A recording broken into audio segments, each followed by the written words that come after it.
n'ayez aucun regret d'avoir fait la prison.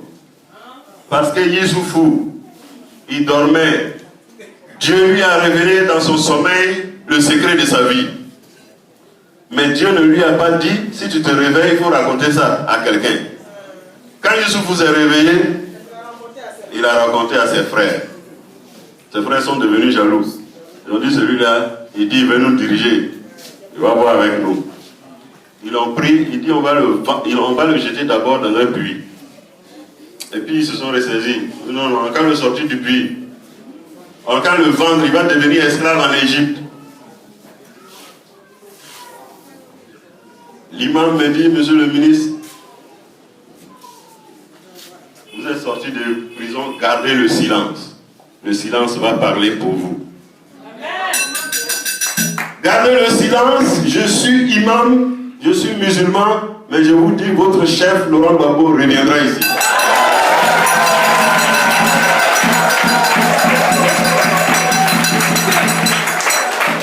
Il me dit, Youssoufou là, comme il n'a pas gardé silence et qu'il a bavardé, ses frères ont retardé son destin. Ils l'ont vendu en Égypte comme esclave. Ça a retardé son destin. Mais ce que Dieu avait mis sur lui est arrivé en Égypte où il devait être esclave, il est devenu président là-bas. Donc, ce que Dieu a prévu, ça arrive toujours malgré la méchanceté des hommes, malgré la prison, malgré l'exil. Chers amis, la prison n'a jamais compromis la carrière d'un homme. Qui est aujourd'hui la figure la plus grande de l'histoire de l'Afrique, si ce n'est Nelson Mandela, le grand Madiba. 27 ans de prison. Il est aujourd'hui dans l'imagerie populaire le président des présidents du monde entier. Laurent Gbagbo sera le président des présidents d'Afrique.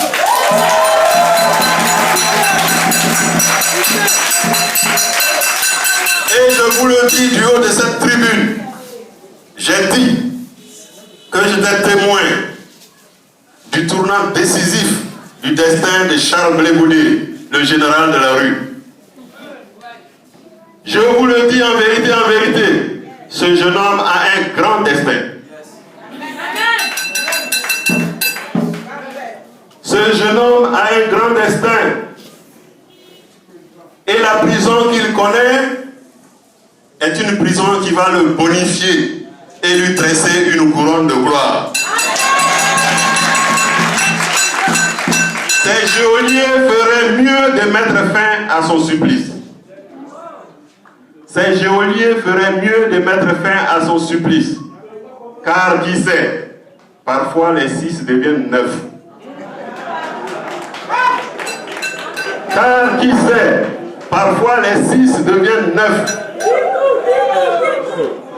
Et sorti de prison, le président Pascal Alvin Guessan et tous ses compagnons n'ont montré aucune rancœur. Au contraire, chaque jour que Dieu fait, nous montrons notre disponibilité à aller à la paix.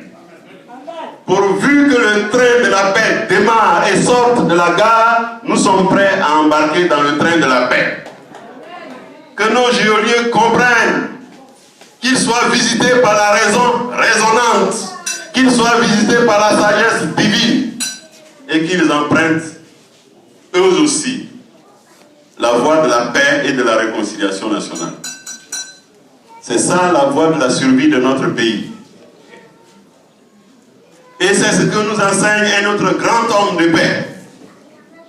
J'ai nommé Martin Luther King. Il a dit, et je le cite, en substance, pas dans le mot. Il a dit, nous devons nous engager à vivre ensemble. Sinon, nous périrons tous ensemble, idiots. Fin de citation. Chers amis, je rêve pour la Côte d'Ivoire d'un grand destin.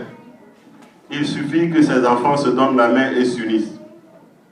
Il suffit qu'ils bannissent de leur cœur la haine et le désir de vengeance. On n'est jamais le plus fort tout le temps. Tantôt on est le plus fort, tantôt on est le plus faible.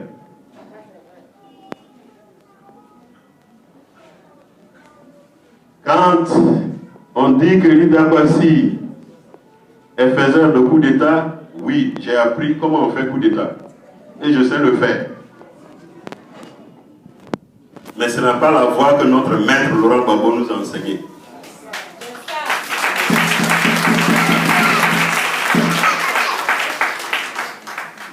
C'est pourquoi Lida Kwasi, Afin Guessan, Laurent Akoun, Blé Goudé, nous plaidons pour la paix et la réconciliation nationale. Attention au silence du peuple. Attention au silence du peuple. Attention aux signes des temps. Venez à la table du dialogue à l'Ivoirienne. Faites place à Laurent Gbagbo autour de la table du dialogue à l'Ivoirienne et ce pays connaîtra un essor surprenant dans toute l'Afrique. Je vous remercie. Merci.